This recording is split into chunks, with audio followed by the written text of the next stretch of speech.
pemirsa, masih bersama saya Syifa Aulia dalam Berita Kaltim hari ini. Kembali kami sampaikan 3 berita utama Kaltim hari ini. Razia pada kendaraan di wilayah Samarinda semakin masif dan kali ini sasarannya adalah truk dan bus.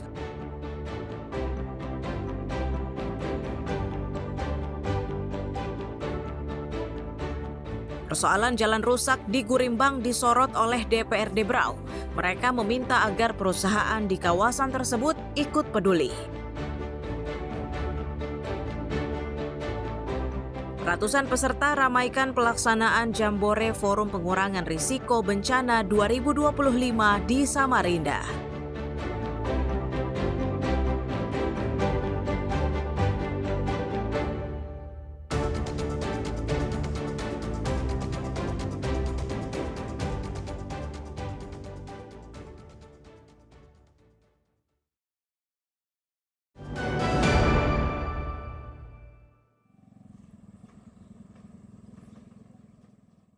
Jalan poros Kampung Gurimbang, Kecamatan Sambalyung, Berau, kondisinya sudah lama rusak. Jika musim kemarau, jalan akan berdebu, dan sebaliknya, jika turun hujan, maka jalan akan menjadi becek. Meski kondisinya seperti itu, namun masyarakat tetap harus melintasinya karena jalan tersebut menjadi satu-satunya akses tercepat menuju ke ibu kota kabupaten. Mengetahui kondisinya seperti itu, Wakil Ketua 1 DPRD Brau ikut prihatin. Rasa keprihatinannya semakin bertambah lantaran di area rusak tersebut merupakan akses bagi karyawan perusahaan pertambangan. Wakil Ketua DPRD yakin kondisi jalan tidak akan separah itu jika perusahaan ikut memperbaiki kerusakannya. Kami bukan menghimbau lah kepada perusahaan-perusahaan ya yang memang memakai jalan itu coba harus berpartisipasi lah, melihat juga anggaran kabupaten ini kan juga jauh turun drastis 50%. Lah, mau 50% tahun depan itu anggaran perubahan ya sudah lewat. Itu kan sementara dia kan yang tiap hari memakai jalan ya, walaupun masyarakat ada tapi kan lebih besar yang merusak jalan itu kan orang-orang perusahaan biasanya kan, karena pertama armada dia yang sangat besar-besar.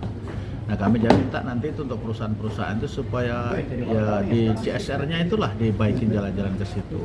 Jangan juga dia berdiri perusahaan di situ sudah ngambil untungnya, ngambil hasilnya, masyarakat juga direpotin. Jadi saya tegaskan bahwa kalau ini perusahaan harus betul-betul ikut berpartisipasi. Ruas jalan yang kondisinya memprihatinkan ini merupakan akses tercepat menuju 3 kampung yakni Gurimbang, Sukan, dan Tanjung Perangat. Saat ini warga menantikan perbaikannya agar akses yang mereka lalui terasa aman dan nyaman. Miko Gusti dan Amir Hamzah melaporkan dari Kabupaten Berau.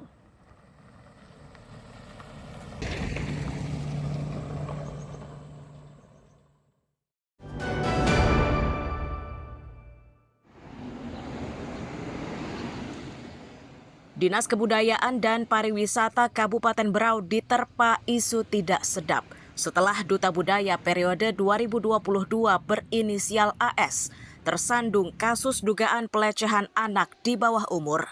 Kejadian tersebut membuat pihak dinas berencana mengevaluasi proses rekrutmen duta wisata.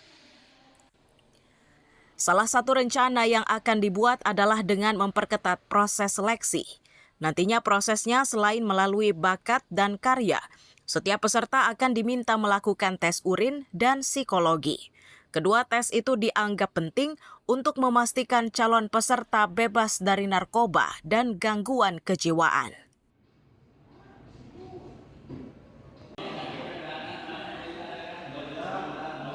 Ini suatu pelajaran juga bagi kita kan, kebetulan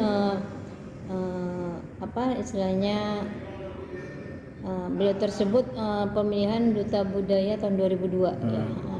Nah, dengan adanya informasi seperti ini mungkin kita ke depannya agak lebih selektif lagi, mungkin kita bisa melakukan ya tes seperti itu, tes urin maupun psikotes. Mungkin bisa ditambah seperti itu agar kejadian-kejadian seperti ini tidak terulang lagi. Karena itu istilahnya kan duta ini kan perwakilan yang mewakili. Ya, seharusnya kan kita kan harapan kita kan yang terpilih ini memberikan contoh kepada generasi-generasi muda yang lainnya.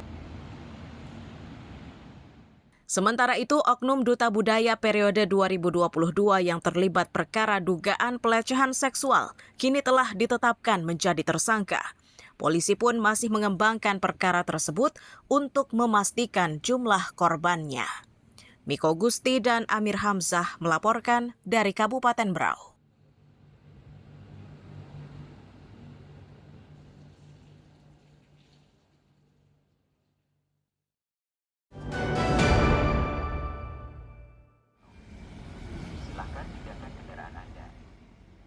Inilah wujud kamera pengintai terbaru milik Dinas Perhubungan Balikpapan yang dipasang di kawasan tertib lalu lintas Jalan MT Haryono.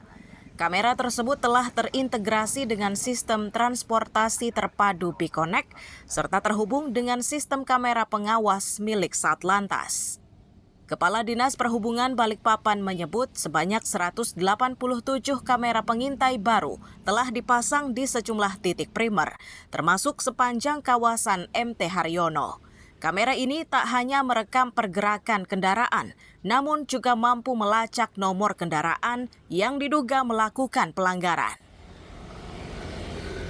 Jadi seperti yang saya sampaikan, existing kita 137 dan melalui program ini akan ada penambahan 187 lagi kamera CCTV, tetapi kami belum memasuki wilayah-wilayah jalan sekunder. Jadi kita akan masuk ke skema kedua adalah Balikpapan Lancar, sehingga di 2026 nanti di perubahan dan di anggaran 2027 kami akan fokus nanti untuk kegiatan-kegiatan penambahan CCTV, persiapan dan melakukan perbaikan marka-marka jalan. Lebih jauh, Satlantas Balikpapan menegaskan bahwa kamera pengintai baru yang dipasang oleh Dishub secara otomatis akan terhubung dengan sistem tilang elektronik.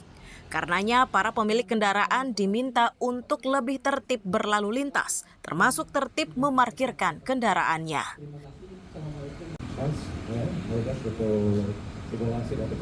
Intinya itu dari disebutkan tadi 37 kamera dengan 167 total dari Dishub, dan kami pun ada 10 kamera pengawas dengan 6 kamera etle. Itu kita akan terkoneksi semuanya, termasuk dengan kegiatan di sini. Nah, tindakannya gimana? Nah, tadi dimulai dari peneguran, pemasangan stiker hingga diderek. Mungkin demikian Pak Wali. Kawasan Jalan MT Haryono kini telah ditetapkan menjadi kawasan tertib lalu lintas atau KTL. Dengan aturan tersebut, maka jam larangan parkir sudah diberlakukan, mulai pukul 16 hingga 19 setiap hari. Jika ditemukan pelanggaran parkir, maka kendaraannya akan langsung diderek oleh petugas. Riani Mantini dan Amir Hamzah melaporkan dari Balikpapan.